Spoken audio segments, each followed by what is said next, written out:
Thanks, Dr. Manish. Today I'm going to speak to you about the major reasons behind hair loss, mostly in females. देखिए इसको जानना इसलिए भी important है क्योंकि being a female, if in case you undergo a hair loss, that affects your personality as well as your confidence, and that is further a stress to your life. So किस तरीके से आप इस अपनी स्थितियों को समझ सकती हैं और किस तरीके से इसको आप सेल्फ हेल्प या डॉक्टर की मदद से ठीक कर सकती हैं, इसके लिए जानना इंपॉर्टेंट है कि क्यों और कैसे होता है. तो फीमेल्स में ज़्यादातर सबसे मुख्य कारण जो बाल लॉस का है वो प्रेगनेंसी और चाइल्ड बर्थ है. So during pregnancy and child birth body में बहुत सारे हार्मोन्स में की चेंजेस आते हैं और उसके अंतर्गत पेशेंट्स के बाल प्रेगनेंसी के दौरान या उसके जस्ट 15 या 20 दिन बाद एक्सेसिवली टेलोजन फेज में जा सकते हैं, टेल फेज में, जिसको हम कहते हैं टेलोजन एफ्लुवाइम, बहुत ज़्यादा बालों का गिरना. और ज़्यादातर ये बाल उग जाते हैं लगभग 6-8 महीने में अगर आप हेल्दी रहे और आपकी जेनेटिक्स सही वर्क कर रही हो. लेकिन बहुत से केसेस में ये लॉस पैटर्न चलता ही रहता है जिसमें बालों का गिरना कंटिन्यू होता है लेकिन उगना कंटिन्यू नहीं रहता है. तो उसमें थिनिंग तो होती है, बाल पतले भी होते हैं और कम भी होने लगते हैं. सो प्रेगनेंसी और लैक्टेशन और चाइल्ड बर्थ जो बियरिंग है इसके अंतर्गत आपका बाल गिरना सबसे कॉमन है. Number 2, menopause. लगभग 30% केसेस फीमेल हेयर लॉस के इस टाइम पीरियड में, जिसको हम कहते हैं 15 साल से 70 साल की उम्र में, जिसमें आप मैक्सिमम एक्सपोज होते हैं. इनकेस अगर आप वर्किंग फीमेल है तो या एंटरप्रेन्योर है तो 65-70 years is the right age when you expose with the public. तो ऐसी स्टेज में भी मेनोपॉज के कारण बालों का पतला होना कॉमन है, कम होना कॉमन है, क्योंकि ईस्ट्रोजन कम होने पे टेस्टोस्टेरोन ऑटोमेटिकली कन्वर्जन बढ़ जाता है और बाल पतले भी होते हैं और बालों के गैप बिल्कुल मेल पैटर्न के हिसाब से दिखने लगते हैं.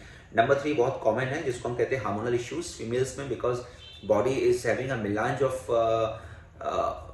changes to cater to childbearing, which is very important phenomena in females. तो उसके लिए आपके बॉडी में बहुत सारे हार्मोन्स हैं जो कि यदा कदा बदलते रहते हैं, जिसमें पीसीओडी के अंतर्गत हम देखते हैं कि पेशेंट के जो प्रोलैक्टिन लेवल्स हैं वो कभी कभी रेज्ड होते हैं. पीसीओएस में प्रोलैक्टिन बढ़ जाता है, पिट्यूटरी में डिस्टर्बेंसेस आते हैं, एचपीओए एक्सेस डिस्टर्ब होता है जिसको हम कहते हैं हाइपोथैलेमिक पिट्यूटरी ओवेरियन एक्सेस. तो इसके अंतर्गत भी पेशेंट के हार्मोन्स के चेंजेस में मेनोपॉज, मेंस्ट्रुअल साइकिल्स में भी डिस्टर्बेंस आते हैं और अर्ली चेंजेस स्किन में भी प्रोड्यूस हो सकते हैं, जिसमें एक ने बहुत कॉमन है, इंसुलिन रिलेटेड चेंजेस भी प्रोड्यूस होते हैं जिसमें ओबेसिटी बढ़ती है बहुत से पेशेंट्स की. मेंसेस बहुत ही हैवी आ सकते हैं, लेकिन हाँ बालों का झड़ना और पिंपल्स का बनना बहुत ही कॉमन है, सिबोरिया तेल निकलना कॉमन है. तो पीसीओएस एक कॉमन हार्मोनल इश्यू है. पीसीओडी के अंतर्गत उसको हम डायग्नोस करते हैं. थायराइडिज्म जिसको हम कहते हैं हाइपोथायराइडिज्म, जिसमें टीएसएच बढ़ चुका होता है ज़्यादातर केसेस में प्राइमरी हाइपोथायराइडिज्म में, उसमें भी पेशेंट के बाल झड़ते हैं और ये बहुत ही कॉमन रीज़न है. और इसके अलावा जो बहुत ही मुख्य रीजंस फीमेल्स में देखा जाता है वो स्ट्रेस, क्योंकि वो सेंसिटिव भी होती हैं, लाइफ में बहुत सारी रिस्पॉन्सिबिलिटीज़ होती हैं उनके साथ. तो ऐसी रिस्पॉन्सिबिलिटीज़ और स्ट्रेस पैटर्न में एलोपेशिया नाम की बीमारी इंड्यूस हो सकती है, क्योंकि ये उनके स्ट्रेस और इंटरपर्सनल अफेयर्स में भी अगर स्ट्रेस आते हैं तो कहीं ना कहीं डाइट को लेकर और ऑक्यूपेशन को लेकर भी वो बहुत ही बेपरवाह होने लगता है. कोई भी इंडिविजुअल हो जिसको भी स्ट्रेस हो, तो ऐसी स्थिति में बालों का झड़ना बहुत कॉमन है. तो stress is very important factor in female.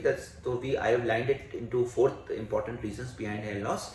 5th बहुत ही कॉमन आज के डेट में हो रहा है वो है ड्रग का इंडक्शन, क्योंकि ड्रग्स बहुत सारे लोग खा रहे हैं. समय के साथ बीमारियों को अंदर से ना ठीक करके बाहर शॉर्टकट के लिए हम सभी तैयार हैं और इसके अंतर्गत हमारी बॉडी में बहुत सारे चेंजेस हो रहे हैं जो नेगेटिव है. उसमें से हेयर लॉस कॉमन है.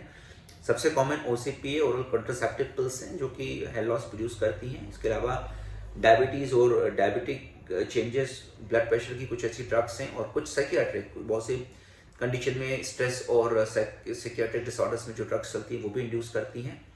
तो इस तरीके से ड्रग्स भी इंड्यूस करती हैं हेयर लॉस, बट बहुत कम इंसिडेंस इनके, बहुत कम केसेस में. और 6वां बहुत ही 5% केसेस ऑफ हेयर लॉस में जो रीजंस होते हैं वो पार्लर प्रोसीजर्स होते हैं. कभी कभी पार्लर प्रोसीजर्स जो आजकल कॉस्मेटिक इंडस्ट्रीज की देन है बहुत ही एक्सेसिव होते हैं, जिसमें हम सीरम थेरेपीज करते हैं, स्पा करते हैं, बहुत बार प्रोटीन थेरेपीज करते हैं, स्ट्रेटनिंग करवाते हैं और भी बहुत सारे ऐसे प्रोसीजर्स हैं जो लेटेस्ट आते जा रहे हैं. कलरिंग रिकरेंट करवाते हैं, पमिंग करवाते हैं. तो ये सब जितने भी प्रोसीजर्स हैं ये बालों को कहीं ना कहीं टेलोजन फेस की तरफ ले जाते हैं, बालों का टेक्सचर टेम्परेरी से परमानेंट खराब करते हैं और ये भी गंजेपन के पीछे एक मेजर रीजंस पाए गए हैं. सो फ्रेंड्स, आपको मैं समराइज कर देता हूँ. Pregnancy, child bearing, then menopause के आसपास, देन हार्मोनल इश्यूज, ये भी एक मुख्य रीजंस होते हैं. कॉमन कौन से हैं फीमेल्स में. थायराइड जिसमें से एक मुख्य है, पीसीओएस उसमें से सेकंड मुख्य है। फोर्थ स्ट्रेस फैक्टर्स, लाइफ के स्ट्रेस फैक्टर्स डेफिनेटली इनको मैनेज करना आना चाहिए। सिक्स्थ ड्रग्स, जो भी आप ड्रग्स ले रहे हैं। सेवन्थ ये पार्लर प्रोसीजर्स जो हम यूज़ कर रहे हैं। इसके अलावा और भी बहुत सारे मिसलिनियस केसेस होते हैं जिसको हम यहाँ पे बताया नहीं जा सकता है, लेकिन ये मुख्य इनको आपको जानना चाहिए और इनको मैनेज किया जा सकता है। और एक बार अगर इनको हम अच्छे ढंग से मैनेज करते हैं तो बाल मोटे भी होते हैं, घने भी होते हैं और परमानेंट होते हैं। सो फ्रेंड्स, आप ऐसी सभी स्थितियों को अगर आप घर पे कोशिश करें ठीक करने की तो कुछ हद तक करिए, नहीं तो आप इसके किसी अच्छे क्वालिफाइड डॉक्टर्स या डॉक्टर सत्संगीज में आप आएँ। हमारे सहयोग से आप इस बीमारी को समझें, जानें। बायोमार्कर्स हम आप बना देते हैं जिससे कि आपको कुछ महीनों में काफ़ी रिलीफ मिलता है। साथ में आप अपनी बीमारी समझते हुए, कॉन्फिडेंट डेवलप करते हुए आप ट्रीटमेंट के बियॉन्ड भी ठीक रहते हैं। सो फ्रेंड्स, इसको समझा जा सकता है, बालों का गिरना, इसको ठीक किया जा सकता है और इसके लिए डॉक्टर्स का इन्वॉल्वमेंट और आपका इन्वॉल्वमेंट उपचार में बहुत इंपॉर्टेंट है। इसके लिए कोई शॉर्टकट नहीं है, लेकिन हाँ, बालों के केसेस एक वृहद केसेस होते हैं और इनको सही तरीके से डायग्नोस करके इनका उपचार करना चाहिए। So I hope all the best for you. Take care. I am sure that ये इन्फॉर्मेशन आपके लिए उपयोगी होगी। आप इसको जरूर लोगों तक पहुँचाएँ। सब्सक्राइब करें मेरे चैनल को, like us, and I'm sure that I'm going to get back to you with the best of my second advice. Thank you so much for listening to me.